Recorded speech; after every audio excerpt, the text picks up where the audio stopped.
বাংলায় এসে সভা করেও চেঁচামেচি করেন, কিন্তু ফল পান না। দাদার পাল্টা দিদি। বছর ঘুরলেই রাজ্য বিধানসভা নির্বাচন। প্রতিটা রাজনৈতিক দল তাদের রণকৌশল ঠিক করে ময়দানে নেমে পড়েছে। গতকাল দুর্গাপুরে প্রধানমন্ত্রী নরেন্দ্র মোদী জনসভা করে ২৬-এর বিধানসভা নির্বাচনের ডঙ্কা বাজিয়ে গিয়েছেন। এ রাজ্যে শাসক দলকে বাছা বাছা শব্দে আক্রমণ করেছেন। তৃণমূল হটিয়ে বাংলা বাঁচানোর ডাক শোনা গিয়েছে প্রধানমন্ত্রীর মুখে।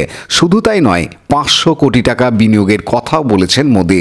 শনিবার চুঁচুড়ায় ২১শে জুলাইয়ের সমর্থনে এসে পাল্টা প্রধানমন্ত্রীর বক্তব্যের জবাব দিলেন তৃণমূল সাংসদ তথা অভিনেত্রী রচনা বন্দ্যোপাধ্যায়।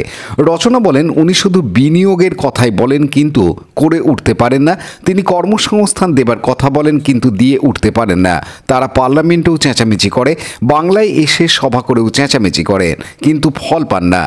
इस बार 400 पार, इस बार 200 पार, 50 पार भी नहीं हो रहे। তারা শুধু চেঁচাতেই থাকে আর আমরা শুধু জিততেই থাকি, চলতেই থাকি। মানুষ কথা বলার জন্য ডায়লগ খুঁজে বেড়ান। তারা ডায়লগ বলতে ভালোবাসে, আমরা কাজ করে দেখাতে পছন্দ করি।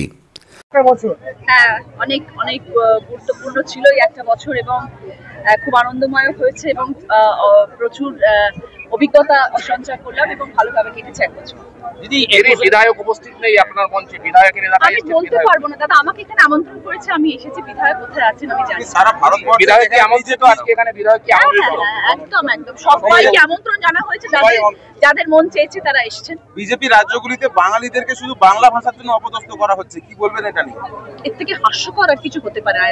মানে এটাকে আমরা দিদির এরা কিছুদিন আগে দিদি র্যালি করেছিলেন ধর্মতলাতে এবং দিদি যে বার্তা দিয়েছেন সেই বার্তায় সারা ভারতবর্ষে হলচল হয়েছে। কারণ দিদির কথা সবাই আমরা জানি যে দিদি কত স্পষ্ট বক্তা।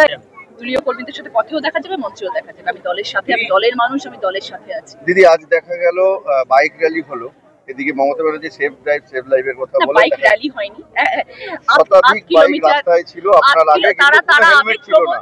তারা আবেগপ্রবণ, তারা ৮ কিলোমিটার রাস্তা এসেছেন, তারা আবেগপ্রবণ। তারা যেহেতু আমার গাড়িটা আসছিল, তারা বলছে দিদি আমি আপনাদের সাথে একটুখানি এগোবো, তো তারা এগিয়েছে। কোনো র্যালি হয়নি। হুগলিতে একটা শহীদ আছে, সেই শহীদ কালকে কি যাবে বা আপনি কি কোনো কথা বলেন? অসীম দাস, যিনি এই ২১শে জুলাই ১ নম্বর ওয়ার্ডের ২১শে জুলাই যার যিনি শহীদ হয়েছিলেন এবং তার বাড়িতে যাওয়ার ইচ্ছে আছে। ২১শে জুলাইয়ের এই দিনটা তো শুধু তিনি নন, আরো অনেকে শহীদ হয়েছিলেন এবং প্রত্যেকের প্রতি শ্রদ্ধার্ঘ্য নিবেদন করি। আজকের এই দিন আমরা ২১শে জুলাই আমরা পালন করি। সকলের জন্যই আমার সমবেদনা রয়েছে। সিঙ্গুর একটা বড় কারণ দিদি, এই সিঙ্গুর থেকে মমতা ব্যানার্জিকে মুখ্যমন্ত্রী পদে নিয়ে গেছে। সিঙ্গুর তো আমাদের একটা আন্দোলনের পীঠস্থল এবং সেখান থেকে আন্দোলন শুরু হয়েছিল এবং সেই সিঙ্গুর আমাদের সারা জীবন কাছের খুব নিজের। কারণ সেই জায়গাটা একটা ইতিহাস সৃষ্টি করা একটা জায়গা ছিল। দিদি, দিলীপ ঘোষকে নিয়ে একটা বড় চর্চা শোনা যাচ্ছে ২১শে জুলাই মঞ্চে, কোন একটি মঞ্চে দেখা যাবে দিলীপ ঘোষ, সেটা নিয়ে কি বলবেন? বলতে পারবো না, আগে দেখা যাক তারপর মন্তব্য। দিদি, আপনি প্রত্যেক মঞ্চেই একটাই কথা বলছেন যে আমি একটা কথা আপনাদের সবাইকে জানাতে চাই। হ্যাঁ, আমি মনে করি এটা দিদির শিক্ষা আমাদের ওপরে, আমাদের দলের শিক্ষা। অভিষেক ব্যানার্জি এবং মমতা বন্দ্যোপাধ্যায় আমাদের এই শিক্ষা দিয়ে পাঠিয়েছেন। যখন আমরা দলে যোগদান করেছি, আমি মনে করব সবাই এতে একমত হবেন যে আমাদের তরফ থেকে, ইন্ডিভিজুয়াল প্রত্যেকটি মানুষের তরফ থেকে আমরা চেষ্টা করবো আমরা একজোট হয়ে থাকার এবং আমাদের তরফ থেকে আমরা সবসময় সেটা পালন করার চেষ্টা করি। সেইখানে যদি কোনো মানুষ মনে করে যে না আমরা সেটাকে পালন করবো না বা আমরা সেখানে থাকবো না, সেটা তার নিজস্ব ইন্ডিভিজুয়াল চিন্তা ভাবনা। কিন্তু আমি যেহেতু সাংসদ, আমি কাউর একার ভোটে তো জিতে আসিনি, আমাকে মানুষ ভোট দিয়েছেন, আমি মানুষের হয়ে যা সাংসদ হয়েছি এবং আমি মনে করি মানুষের মধ্যে একজন। আমি তৃণমূল কংগ্রেসের কর্মী, আমি তৃণমূল কংগ্রেসের সৈনিক। আমি কারোর সঙ্গে কোনো দলাদলির মধ্যে নেই, কোনো ভেদাভেদের মধ্যে নেই। আমি দলের জন্য এসেছি, আজকে দলের কথা বলতে এসেছি। আমি ২১শে জুলাই বার্তা পৌঁছতে এসেছি। আগামী দিনেও যখন আমি কোনো সভা করবো, সেটা মানুষের জন্য করবো, দলের জন্য করবো। তাতে কে আসছেন কি আসছেন আমার দেখা বিধায়ক কি দলাদলিতে আছে বলতে পারবো না, সেটা বিধায়ককে জিজ্ঞেস করুন। আমি বিধায়কের ব্যাপারে কোনো কথা বলতে পারবো না, আমি আমার কথা বলতে পারি। সেই ২১শে জুলাই ব্যানার পড়েছিল, সেই ব্যানার কিন্তু রাতে বন্ধ করে ছেঁড়া হয়েছিল, কি বলবেন? সেটা খুব অন্যায়, যারা করেছেন সেটা খুবই অন্যায়, সেরকম হওয়া উচিত নয় কখনো। ২১শে জুলাই আমাদের কাছে ভীষণ তাৎপর্যপূর্ণ একটি দিন, আবেগের একটি দিন, ভালোবাসার একটি দিন, শ্রদ্ধার আবেদন করার একটি দিন। সেই দিনের পোস্টার কখনো ছেঁড়া উচিত নয় বলে আমি মনে করি। সেই পোস্টার ছেড়ে কিন্তু গোষ্ঠীদ্বন্দ্ব এক প্রকার উঠে আসছে। এবার কে ছিটছে সেটা তো জানি না, সেটা তো বুঝতে পারছি না। অপোনেন্ট পার্টি করছে, কারা করছে, এরকম ধরনের জিনিস যারা করছে তারা খুব অন্যায় করছে।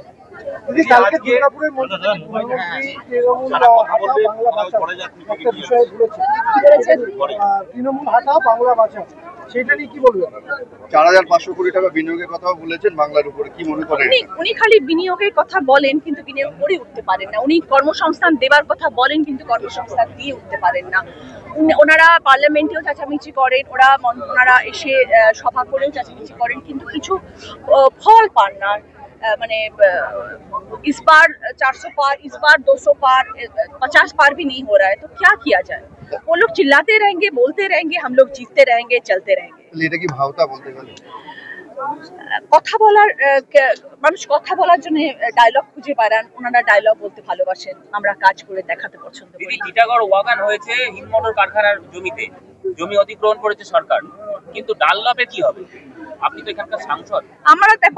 আমি যেহেতু এখানকার সাংসদ, এখন আগে আমরা টিএমসি থেকে কোনো সাংসদ ছিলেন না, আমি এখন সাংসদ। আমি তো চেষ্টা করবো যতটা সম্ভব, 1 বছর হয়েছে সবে এসেছি।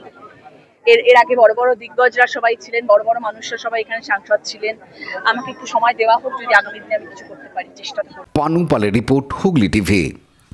লাইক, শেয়ার, সাবস্ক্রাইব করুন হুগলি টিভি। খবর এখন বুক pocket.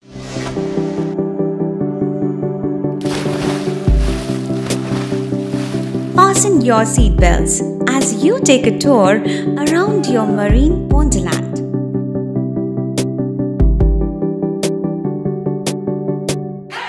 Spend a day at Aqua Marina and enjoy an array of water slides that give you butterflies in your tummy.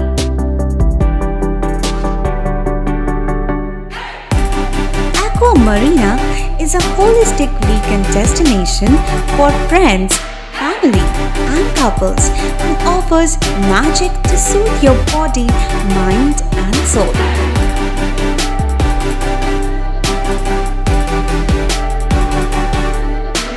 Aqua Marina, your customized magician. Welcome aboard and see the magic unfold.